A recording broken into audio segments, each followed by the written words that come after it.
শাহাদাতে আছে আল্লাহর জ্যোতি, কালমা শাহাদাতে আছে আল্লাহর জ্যোতি। পড়েন, ঝিনুকের ভেতর লুকিয়ে থাকে যেমন মতি, ঝিনুকের ভেতর লুকিয়ে থাকে যেমন মতি, কালমা শাহাদাতে আছে আল্লাহর জ্যোতি, কালমা শাহাদাতে আছে আল্লাহর জ্যোতি।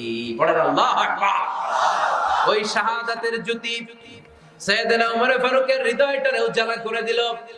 দুনিয়ার সব ভয়কে পেছনে ফেলে এক আল্লাহর ভয়কে অন্তরে ধারণ করে আওয়াজ করে বললেন, আশহাদু আল্লা ইলাহা ইল্লাল্লাহু ওয়াহদাহু লা শারীকা লাহু ওয়া আশহাদু আন্না মুহাম্মাদান আবদুহু ওয়া রাসূলুহু। পড়েন সুবহানাল্লাহ। তিনটা ধাক্কা। কয়টা?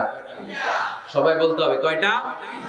প্রথম ধাক্কাটা দোয়া, দ্বিতীয় ধাক্কা হাক্কা, তৃতীয় ধাক্কা সূরা তাহা। তিনটা ধাক্কার মাধ্যমে সাইয়েদনা ওমর ফারুককে মুসলমানদের লিডার বানায় দিল কে? ওমর ফারুক কালিমা পড়ে মুসলমান হয়ে গেছে। মুসলিম সাহাবাদের মধ্যে আনন্দের বন্যা বয়ে গেল। বিশ্বনবী খুশি হয়ে গেলেন। আল্লাহ শুকরিয়া করলেন, আল্লাহ তুমি আমার দোয়া ফিরিয়ে দাও নাই।